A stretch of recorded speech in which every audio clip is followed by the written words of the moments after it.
औज़ुबिल्लाहि मिनश्शैतानिर्रजीम बिस्मिल्लाहिर्रहमानिर्रहीम अस्सलामु अलैकुम वरहमतुल्लाहि वबरकातुहू। सूरह इब्राहीम है मेरे सामने और सूरह इब्राहीम की आयत नंबर 38 है, पारा नंबर 13 है और रुकू नंबर 18 है। आयत नंबर 37 में इब्राहीम अलैहिस्सलाम की दुआ का जिक्र है। वो दुआ जो इब्राहीम अलैहिस्सलाम ने अपने बेटे हज़रत इस्माईल अलैहिस्सलाम को खाना काबा के गिर्द आबाद करते हुए मांगी, और ये बहुत बड़ी माशी खुशहाली और तरक्की की दुआ है। यहाँ बात ख़त्म हुई थी कि वर्ज़ुक़हुम मिनस समारात लअल्लहुम यशकुरून, काबे के इर्द गिर्द आबाद लोगों को अमन दे। पहले ये बात हुई थी, नमाज का पाबंद बना और कुछ लोगों के दिलों को इनकी तरफ माइल कर, ताकि वो शुक्र अदा कर सकें, शुक्रगुजार बंदे बने। और ये दुआ मांगते हुए इब्राहीम अलैहिस्सलाम ने इतराफ़ ये भी किया साथ के ऐसा ना हो कि इब्राहीम अलैहिस्सलाम को खुदगर्जी की दुआ इब्राहीम अलैहिस्सलाम की दुआ को खुदगर्जी समझा जाए। इब्राहीम अलैहिस्सलाम ने अपने बच्चों के लिए खाना काबा के गिर्द आबादी की दुआ मांगी।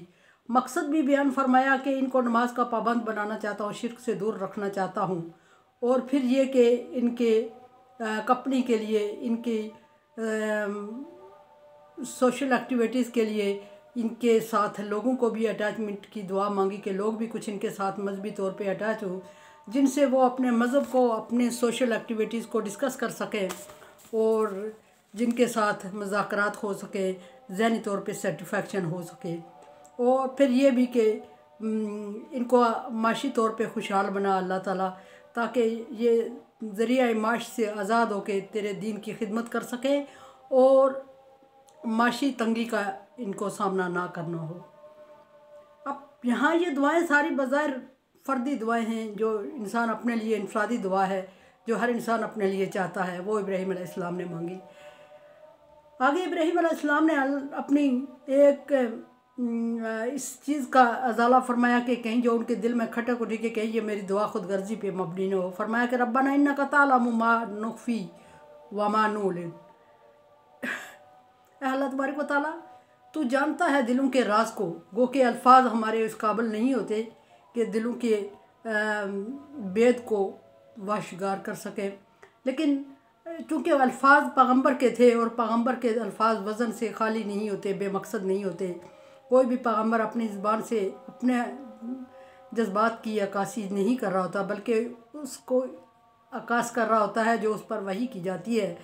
सो इब्राहीम अलैहिस्सलाम ने भी माशी, मजहबी और फ़र्दी आज़ादी और खुशहाली की दुआ मांग ली।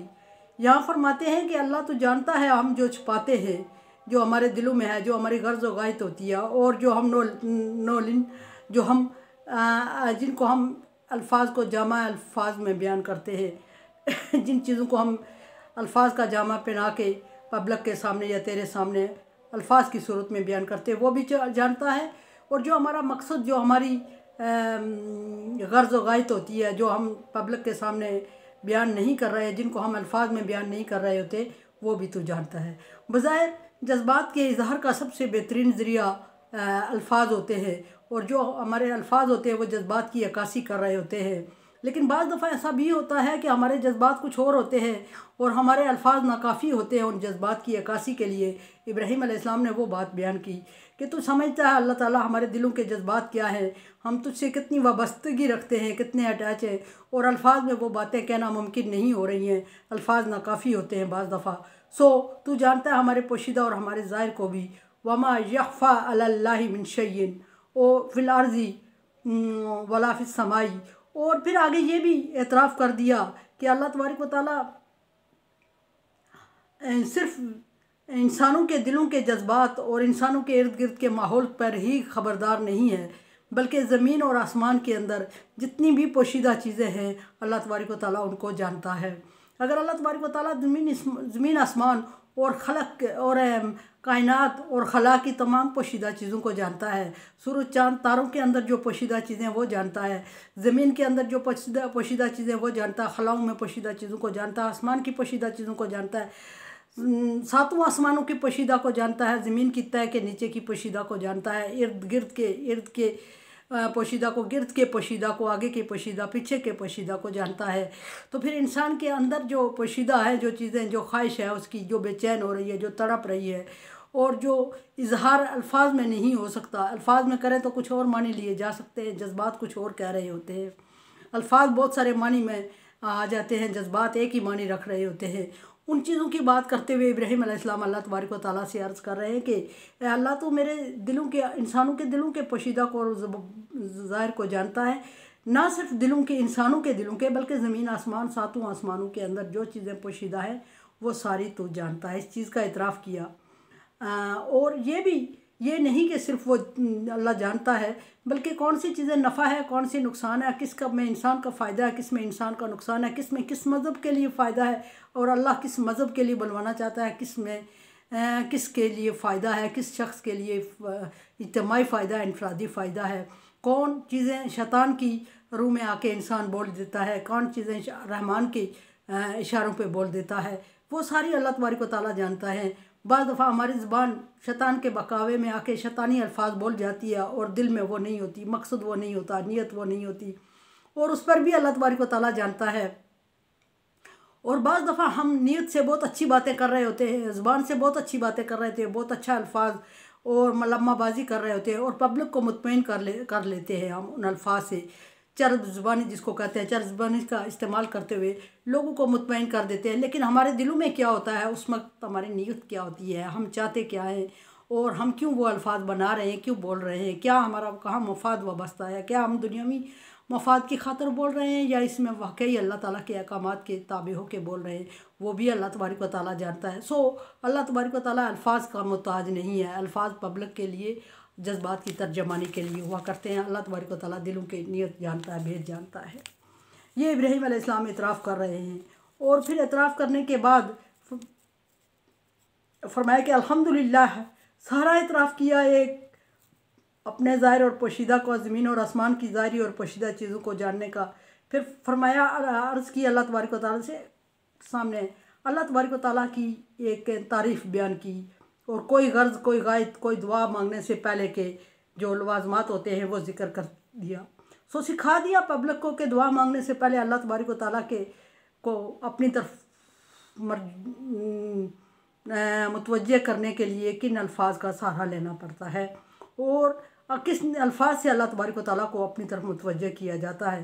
गो कि अल्लाह तबारक व तआला हमेशा हर शख्स नहीं, हर चरिंद परिंद नहीं, हर कीड़े मकोड़े की तरफ मुतवज्जे होता है, लेकिन फिर भी इंसान लवाज़मात के साथ अल्लाह तबारक व तआला को पुकारता है। तो सबसे पहला जो लवाज़म है पुकारने का, अल्लाह तबारक व तआला की हम्द व सना बयान की जाए।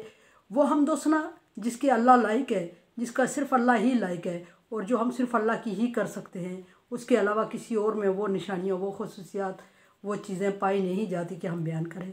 और वो ये हैं कि अल्हम्दुलिल्लाह, तमाम तारीफ़ें अल्लाह तबारक व तआला की हैं, तमाम तारीफ़ों के लायक अल्लाह तबारक व तआला की ज़ात है, तमाम तारीफ़ों के लायक वादहू ला शरीक है, उसके अलावा कोई और तारीफ़ के लायक नहीं है, उसके अलावा कोई सिफ़ात के लायक नहीं है, और उसके अलावा कोई हुस्न खूबसूरती के लायक नहीं है।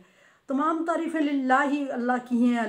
लज़ी वहाबा ली किबरियाई इस्माइल व इसहाक। यहाँ इब्राहीम अलैहिस्सलाम अपने ऊपर अपने ऊपर अता करदा नेमतों का जिक्र कर रहे हैं, अल्लाह तबारक व तआला की तारीफ़ बयान करके अल्हम्दुलिल्लाह लिल्लज़ी कह के। लेकिन जब किसी भी इंसान को दुआ का तरीका सिखा दिया कि अल्लाह तबारक व तआला की जब किसी एहसान का बदले में शुक्र अदा करें तो किन अल्फाज से करें, और वो ये कि सबसे पहले अल्लाह तबारक व तआला की हम्द व सना करें, और उसके बाद उस अता करदा नेमत को ज़िक्र करें जो अल्लाह तबारक व तआला ने खुसूसन किसी बंदे पर अता की हो।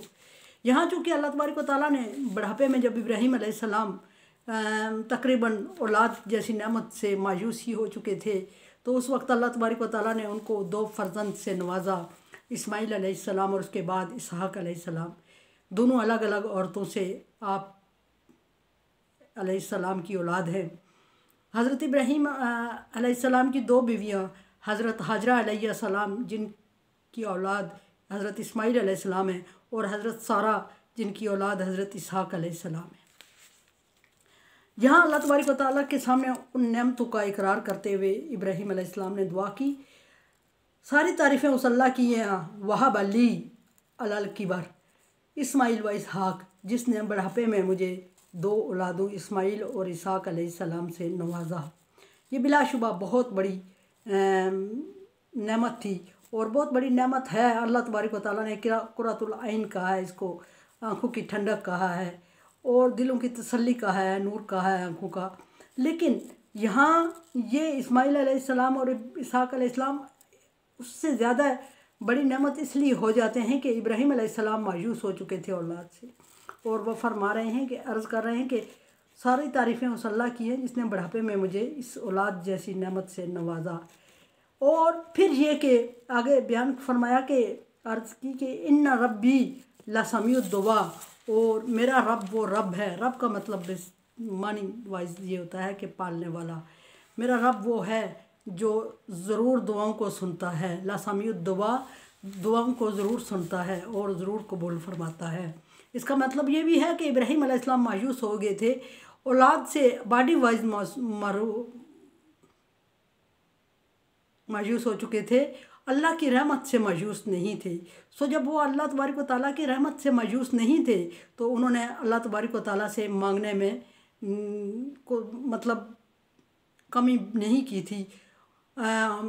एज वाइज मायूस होने के बावजूद, किबरिया बढ़ापा होने के बावजूद वो उसी लगन से अल्लाह तबारक व तआला से औलाद की दुआ मांग रहे थे और अल्लाह तबारक व तआला से उम्मीद भी रखे हुए थे। और इसका इजहार इब्राहीम अलैहिस्सलाम के इन अल्फाज से ज़ाहिर है कि जो उन्होंने पहले तो शुक्र अदा किया, पहले अल्लाह की तारीफ़ की कि सब तारीफ़ें अल्लाह की है, फिर उन्होंने शुक्र अदा किया उन नेमतों का जो अल्लाह ने अता की, और उस नेमत का मतलब इसहाक और इस्माइल और इसहाक की सूरत में बयान किया कि अल्लाह तबारक व तआला ने मुझे अता की। फिर इन अल्फाज में भी बयान फरमाया कि अल्लाह समीउद दुआ, अल्लाह तबारक व तआला ज़रूर दुआओं को सुनता और कबूल करता है। इसका ये मतलब निकला कि इब्राहीम अलैहिस्सलाम मायूस थे अपनी एज की वजह से, लेकिन अल्लाह की रहमत से मायूस नहीं थे और अल्लाह से प्रॉपर औलाद की, नेक औलाद की दुआ मांग रहे थे। और नेक औलाद की ना सिर्फ दुआ मांग रहे थे बल्कि एक प्लान तरतीब किया हुआ था कि मेरे यहाँ अगर औलाद हुई तो मैं उसको अपने बाप दादा की तरह बुतों की पूजा में नहीं लगाऊंगा, बल्कि अल्लाह वाहदहू ला शरीक की इबादत के लिए, उनको अल्लाह तबारक व तआला के साथ यकसू करने के लिए किसी दूर दराज एरिया में आबाद कर लूँगा, जैसा कि उन्होंने इस्माइल अलैहिस्सलाम को मक्का की बेआबोगया वादी में आबाद फरमाया। यहाँ एतराफ़ कर रहे हैं अल्लाह तबारक व तआला की नेमत का। और नंबर 2 ये कि अल्लाह तबारक व तआला सुनने वाला है, समीउद दुआ, दुआओं को ज़रूर सुनता है। और अपनी दुआ की कबूलियत पर सर तस्लीम खम करते हुए अल्लाह तबारक व तआला का शुक्र बजा लाया और अल्लाह तबारक व तआला ने उनकी नेमतों में इजाफ़ा भी किया अपने वादे के ऐन मुताबिक, जिस तरह कि अल्लाह तबारक व तआला फरमा रहा है इन शकरतुम लाज़िदन्नकुम, शुक्र करोगे मैं ज़्यादा दूंगा। और इब्राहीम अलैहिस्सलाम ने शुक्र किया तो अल्लाह तबारक व तआला ने उन्हें हर तरह की नेमत से नवाजा। यहाँ इब्राहीम अलैहिस्सलाम ने दुआ ज़िक्र फरमाई कि तू दुआओं को सुनने वाला है, अल्लाह दुआओं को ज़रूर सुनने वाला है। दुआओं की कबूलियत की सूरतें पीछे गुजर चुकी हैं वक्तन फ़क्तन। फिर इंशाल्लाह मेरे चैनल को आप सब्सक्राइब नहीं कर रहे हैं और मुझे आपसे शिकायत भी होगी। उम्मीद थी कि मेरे इस चैनल को आप सब्सक्राइब करके सदका जारिया में मेरे साथ तावन करेंगे। अल्लाह हाफिज़।